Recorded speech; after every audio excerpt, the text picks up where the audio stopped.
Hello વિદ્યાર્થી મિત્રો, welcome to શામિંગ education. તો આ વિડીયોમાં આપણે ધોરણ 4 પ્રોજેક્ટ પ્રવૃત્તિ બુક તેમાં પ્રવૃત્તિ 2 મારું અનાજ મારી વાનગી પેજ નંબર 12 અને 13 ઉપર આપેલી છે તેના વિશે શીખીશું। તો ચલો વિડીયોને સ્ટાર્ટ કરીએ। તો અહીંયા પેજ નંબર 12 ઉપર આપેલું છે પ્રોજેક્ટ પ્રવૃત્તિ 2 મારું અનાજ મારી વાનગી। અહીંયા લખેલું છે આપણે જે ભોજન કરીએ છીએ તેમાં વિશેષ અનાજ પણ વાપરતા હોઈએ છીએ। આપણા ઘરમાં પણ વિવિધ અનાજથી ખોરાક બનતો હશે। કેટલાક અનાજ રોજિંદા ખોરાક, મીઠાઈ કે અન્ય સ્વાદિષ્ટ સામગ્રી બનાવવામાં પણ ઉપયોગમાં લેવાતા હશે। દાખલા તરીકે ઢોકળા જેમાંથી બને છે તે અનાજમાંથી ખોરાકની અન્ય વાનગીઓ પણ તમારા ઘરે બનતી જ હશે। આમ એક જ અનાજના વિવિધ ઉપયોગ વડે આપણે ખોરાકની વિવિધ સામગ્રી બનાવતા હોઈએ છીએ।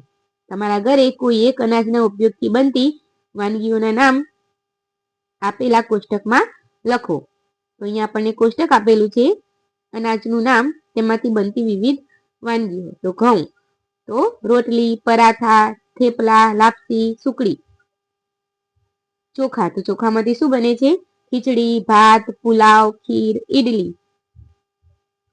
બાજરી તો રોટલા, થેપલા, રાબ, ઢોકળા, ઘૂઘરી। મકાઈ અહીંયા આપણે હવે આગળ આપણી રીતે નામ લખવાના છે। તો મકાઈ તો તેમાંથી બને છે રોટલા, ઢોકળા, ધાણી, ખીચું, ચેવડો। જુવાર તો રોટલા, ખીચડો, શીરો, ઢોકળા, ઉપમા। રાગી તો ઢોકળી, રોટલી, ખીચડી, ઈડલી, મુઠિયા। રાજમા તો શાક, ઢોકળા, ટિક્કી, કટલેસ, સેન્ડવીચ। જવ તો રોટલી, થેપલા, ભાખરી, સુખડી, પરોઠા। ઓટ્સ તો ખીચડી, બિસ્કિટ, ચેવડો, ઢોસા, સલાડ। રાજગરો તો શીરો, ભાખરી, પૂરી, ધાણી, ખીર। મોરિયો તો ખીર, ખીચડી, કટલેસ, ભજીયા, વડા। આગળ છે કઈ વાનગી 2 કરતાં વધુ અનાજ ભેગા કરવાથી બને છે? તો ખીચડી, ઢોકળા, ઢોસા, ઈડલી, ખાખરા, થેપલા, દાળ, શક્કરપારા, સાપડી, પુલાવ, મેંદુવડા, પુડલા।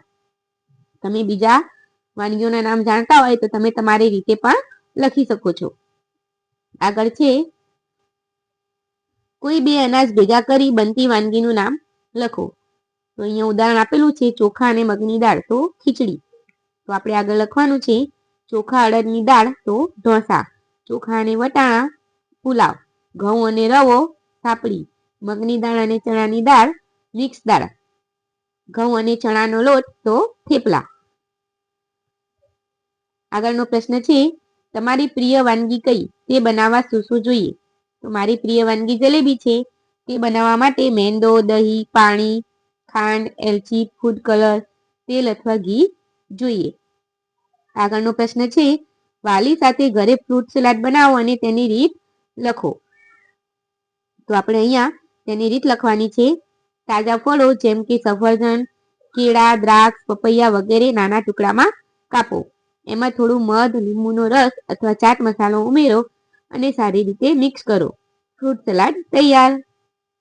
છેલ્લે પ્રશ્ન આપેલું છે વાલી સાથે ઘરે લાડુ બનાવો અને તેની રીત લખો। તો અહીંયા રીત લખવાની છે પહેલા ઘી ગરમ કરીને તેમાં લોટને ગોલ્ડન બ્રાઉન થાય ત્યાં સુધી શેકો। ત્યારબાદ તેમાં ખાંડનો પાક અથવા પીસેલી ખાંડ મિક્સ કરો અને ઓગાળો।